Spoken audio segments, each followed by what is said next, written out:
you very much, Madam Speaker, and I want to thank my honourable colleague for her speech. She's a well-versed member of the Public Accounts Committee, has done great work there on behalf of many Canadians, and I thank her for that. One of the issues we dealt with in public accounts was hearing from companies, particularly when we heard from pharmaceutical companies during the time of COVID. We've seen that these pharmaceutical companies not only were malicious to Canadians, but they're malicious right across the globe. They sought to actually withhold consent to release the documents and the contracts. What we've seen at that time was these companies were hedging their bets. They were taking advantage of people because they had control over critical vaccine supply.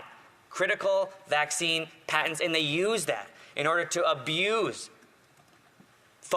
countries right across the globe. And what we did in that Public Accounts Committee was review those contracts, the very first instance of that across the globe. Can the member please speak to the importance of transparency for these companies that would take advantage of a crisis? The honourable member for Terrebonne.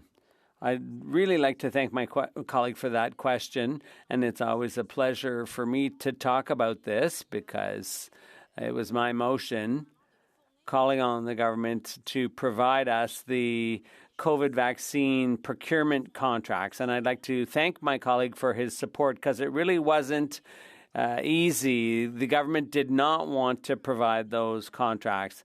And there was a Public Accounts Committee meeting where we heard the CEOs of Moderna and Pfizer and so on.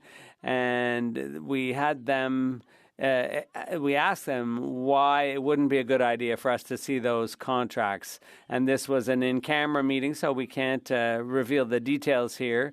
But what my colleague raises is a good point, that this issue is a vulnerability for Canada. We're overcharged for vaccines, and people were dying because they didn't have access. It's a huge problem, Madam Speaker. Thank you very much, Madam Speaker. During the pandemic, what we've seen, I think, in two instances was, one, a very large crisis, not just a national crisis, but a global crisis. And of course, during these kinds of global crises, there are a tendency, particularly in democratic nations, to see this polarization, this mistrust grow, in particular to the crisis. And of course, there was a lot of mistrust of the government predating the pandemic. Going into the pandemic, there was even more mistrust. How do you think mistrust plays a role in the kind of lack of civility or decorum across our country, especially during that time? Because there's two kinds of Canadians now. There's the Canadians that were united before the pandemic, and then there's Canadians divided after it. It's a difficult and sad thing to realize, but that level of mistrust and that erosion it has on our democracy, would the member please comment? The honourable member for Terrebonne. That's an excellent question. I really enjoy sitting with this member on the Public Accounts Committee because we can certainly see what the government's doing right sometimes, but also we see what they're doing wrong.